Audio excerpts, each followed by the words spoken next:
You're on TikTok watching edit after edit with a certain genre of music. What is it? This music really gives you the vibe of a main character, so you go on YouTube and discover the world of Phonk. Or should I say, drift funk. You may think this is another new genre like the sped up versions of songs. But no, Phonk has been in the industry for a while. In the early 2000s, Outkast sat at the top of the list with Hey Ya and a small genre called Phonk. They were heavily sampled and combined with distorted vocals. Phonk is an extremely unique style of hip-hop. Well, it isn't obviously anything related to rap. Well, we all know what this genre is about and how it sounds, but how did it suddenly get popular? As the genre slowly grew in the back alley record labels and SoundCloud tracks, a new subgenre of Phonk came out of nowhere. Drift funk. You'll realize where it all started from if you surf on YouTube. Most of the car compilation videos were full of drift funk. While the original genre never really found a real mainstream audience, drift funk quickly found its home on the short clips. Although the playlist includes some of Phonk's early pioneers like DJ Screw and DJ Smokey, the more traditional style of Phonk was entirely absent from the playlist itself. Unfortunately, this was most people's first introduction to Phonk.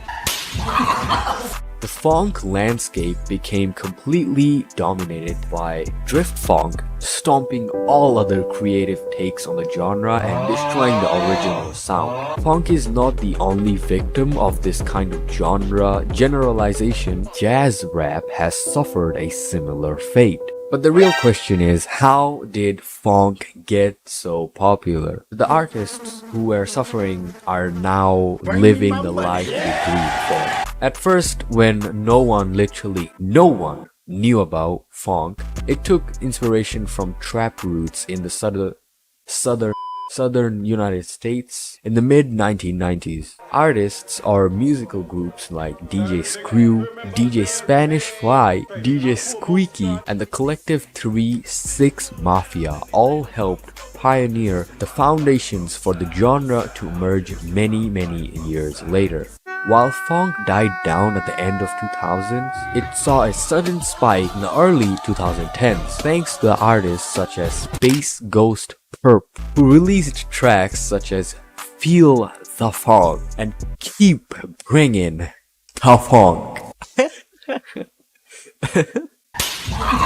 This was one of the first steps that made the Phonk genre a reality. Later, YouTube channels such as Ryan Celsius and Drill Phonk also helped popularize the genre, but the artists weren't confident yet.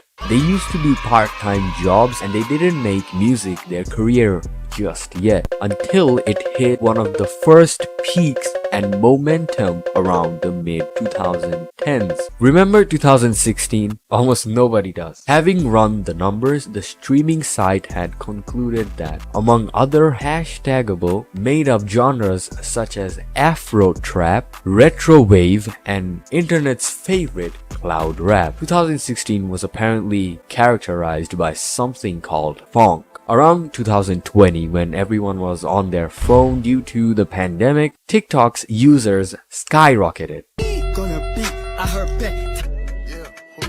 just give it!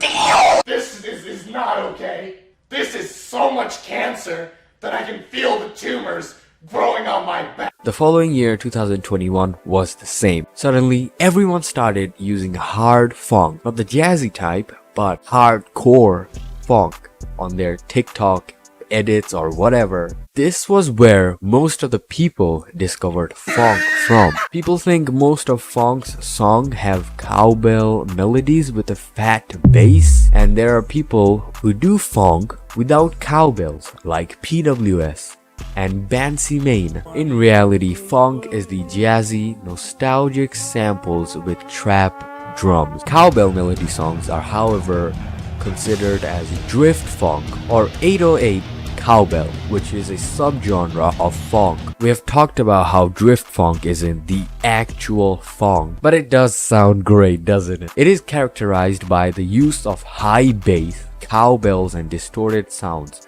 making the lyrics of the samples often unrecognizable. The tempo of drift funk tracks are also high. Drift funk videos often use clips of drifting and street racing cars, which makes it popular in the car culture. The genre quickly gained traction through TikTok, but how the hell is car drifting related to funk? There isn't really a reason why car compilation videos use funk. It basically became a trend and slowly became a tradition. The major problem arises from the newer trend in the scene, the one that has really been the most successful so far, and the one that only very recently got appropriately named Phonk house. It's a trend of 4 on the floor, ranging from mid-tempo around 100 to 110 to more high-speed 140 range, danceable, with some parts of it resembling / inspired by synth waves.